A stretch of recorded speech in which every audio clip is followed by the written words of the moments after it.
Hello students of class 12th economics. बेटे जैसे कि मैंने प्रीवियस लेक्चर में आपका chapter number 6 new economic reform done करा है, तो बेटा मैं आज इस लेक्चर में आपका चैप्टर उठाने जा रही हूँ पॉवर्टी। ठीक है, पॉवर्टी चैप्टर है जिसमें हम गरीबी से रिलेटेड चीज़ों के बारे में रीड करेंगे। ठीक है, इसमें हमने देखो ये वाले कंसेप्ट रीड करने हैं। सबसे पहले what is poverty and who are the poors. Poverty कौन सी होती है, मतलब क्या होती है, और पुअर कौन होते हैं, गरीब कौन होते हैं। व्हाट इज़ पावर्टी लाइन, और पावर्टी लाइन क्या होती है। Trend of poverty in India, India में पावर्टी कितनी है, कितने परसेंट लोग गरीब हैं। ठीक है, कॉजेज ऑफ पावर्टी, और आखिर गरीबी आती ही क्यों है, पावर्टी फैलती ही क्यों है। आगे मेजर्स ऑफ रिमूव पावर्टी, गरीबी को ख़त्म करने के उपाय क्या हैं। ठीक है, measure adopted by the government to remove poverty, और गवर्नमेंट ने क्या क्या जो हैं तरीके अपनाए हैं पावर्टी को रिमूव करने के लिए। ठीक है, तो देखो हम बढ़ते हैं। सबसे पहले number 1, what is poverty, poverty क्या है, and who are the poors, and poors क्या होते हैं। Poverty is the inability to fulfil the minimum requirement of life.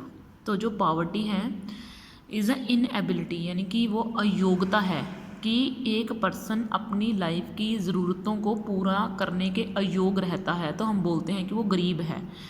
The minimum requirement में क्या क्या होता है, जैसे फूड हो गया, क्लोथ हो गया, उसका घर हो गया, एजुकेशन हो गई, एंड हेल्थ फैसिलिटीज़ हो गई।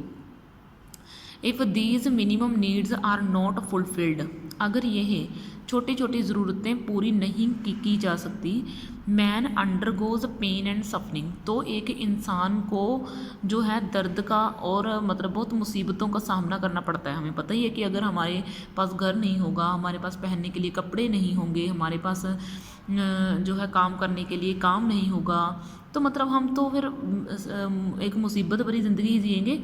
There is a loss of health and efficiency. ठीक है ना, there is a loss of health and efficiency, यानी कि लोग गरीब तो होंगे ही होंगे, साथ साथ में उनकी सेहत भी नहीं होगी, क्योंकि उन्हें अच्छे से खाना भी नहीं मिल पाएगा और अयोग हो जाएंगे। ठीक है, sickness and disability rendered him helpless in all walks of life, और जो है हम बोलेंगे मतलब बीमारी उनकी मजबूरी बन जाएगी। ठीक है, generations after generations he leave in poverty, कहता पीढ़ियों दर पीढ़ियाँ जो हैं वो गरीबी में जीने के लिए मजबूर हो जाएंगी। ग्रोज इन पॉवर्टी, पॉवर्टी में पलेंगी, एंड डाइज इन पॉवर्टी, और गरीबी में ही मर जाएंगी। पॉवर्टी ब्रीड्स और यानी कि मल्टीप्लाइज इट सेल्फ, पॉवर्टी जो है अपने आप खुद ब खुद बढ़ती चली जाएगी। ठीक है, तो ये है पावर्टी। पावर्टी वो होती है जिसमें ये लोग अपनी मिनिमम रिक्वायरमेंट्स को पूरा नहीं कर पाते। ठीक है, उसको पावर्टी बोला जाता है। मतलब गरीब कौन है, जो अपनी ज़रूरतों, जिनके पास खाना नहीं है प्रॉपर, जिनके पास रहने के लिए घर नहीं है, पहनने के लिए कपड़े नहीं हैं, जिनको अपनी हर एक छोटी से छोटी नीड के लिए लड़ना पड़ता है, झगड़ना पड़ता है खुद के हालातों से। ठीक है, तो वो पुअर हो गए। तो अब देखो रिलेटिव एंड एब्सोल्यूट पावर्टी, यानी कि अब हम पावर्टी की 2 टाइप्स के बारे में पढ़ेंगे कि रिलेटिव पावर्टी क्या होती है एंड एब्सोल्यूट पावर्टी क्या होती है। मतलब हम कैसे पहचान करेंगे कि कौन सा पर्सन सच्ची में गरीब है या कौन सा पर्सन सच्ची में गरीब नहीं है, यानी कि who are the poors, how are the poors identified.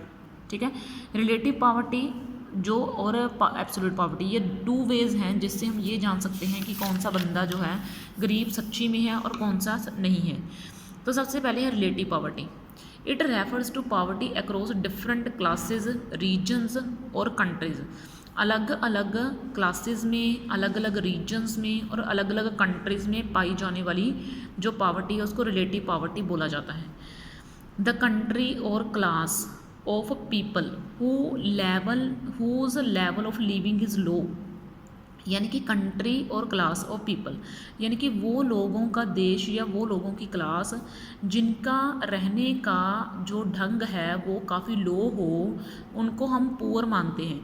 और relatively poor in comparison to the country, या फिर उस कंट्री के लोग पुअर होते हैं जिनका रहन सहन बाकी कंट्रीज़ के लोगों के मुकाबले काफ़ी नीवा हो, निचले स्तर का हो। ठीक है, और बाकी कंट्री के लोगों का हम गरीब कंट्री के मुकाबले ऊंचा हो। अच्छा हो, हाई लेवल हो, ठीक है।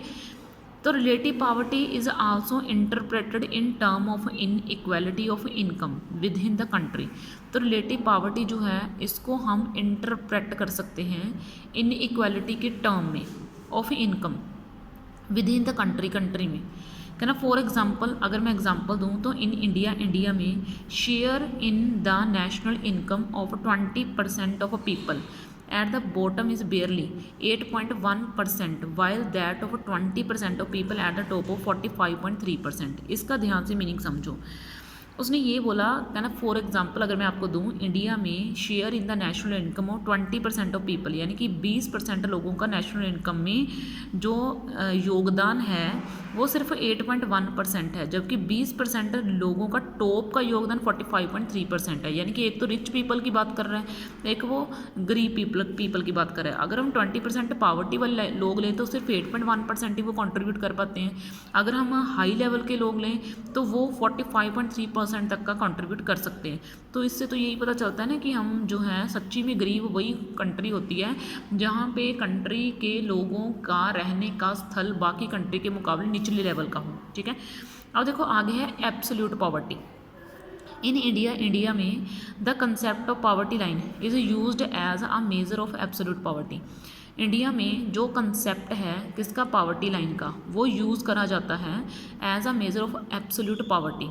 एब्सोल्यूट यानी कि हमारी कंट्री में एब्सोल्यूट पॉवर्टी के तौर पर जो है जाना जाता है चीज़ों को, ठीक है। तो देखो पावर्टी लाइन, जिसमें हम पावर्टी लाइन पढ़ते हैं, पावर्टी लाइन का मीनिंग क्या है, refers to the cut off point. ये एक ऐसी लाइन होती है जहाँ पे ना मतलब एक क्राइटेरिया जो है लिमिट लगाई जाती है कि अगर एक बंदा दिन में 500 रुपीज़ कमा रहा है तो वो गरीब नहीं है, अगर वो 500 से कम कमा रहा है तो वो गरीब है, ठीक है। ऐसे करके एक लाइन खींच दी जाती है फाइनेंशियली, ठीक है। तो poverty line refers to the cut off point, ये कट ऑफ पॉइंट है दैट डिवाइड, जो डिवाइड करती है पीपल ऑफ अ रीजन, एक रीजन के लोगों को पुअर और गरीब के बीच में, ठीक है।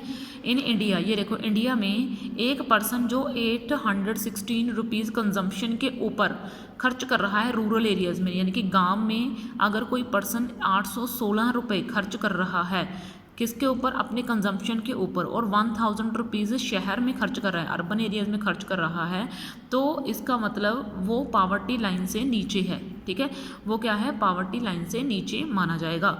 Based on the new official poverty line, अब जो न्यू पावर्टी लाइन चलाई गई है, यानी कि जो 2011 से 12 के बीच में सर्वे हुआ, उसके हिसाब से जो पावर्टी लाइन है in India is estimated to be 21.9%, यानी कि इंडिया में 21.9% जो लोग हैं वो पावर्टी लाइन से नीचे हैं, यानी कि बिल्कुल गरीब हैं, बिल्कुल टोटली गरीब हैं, ठीक है। तो in term of the total number of absolutely power 21.9% in India covers over 50% of absolute poor in the world, यानी कि पूरी वर्ल्ड की आबादी का 50% गरीबी हमारी कंट्री में पाई जाती है। ये देखो कितनी बड़ी बात है ये, ठीक है। तो देखो आगे हम बढ़ते हैं, व्हाट इज़ पावर्टी लाइन, कि पावर्टी लाइन होती क्या है। मैंने तो अभी आपको समझाया कि पावर्टी लाइन वो कट ऑफ पॉइंट है जहाँ पे एक रीजन के लोगों को कौन गरीब है और कौन नहीं गरीब है वे बांटा जाता है, ठीक है। तो it refers to a cut off line, ये वो कट ऑफ पॉइंट है विच डिवाइड, जो डिवाइड करता है पीपल ऑफ अ रीजन, एक रीजन के लोगों को as poor and non poor में, ठीक है।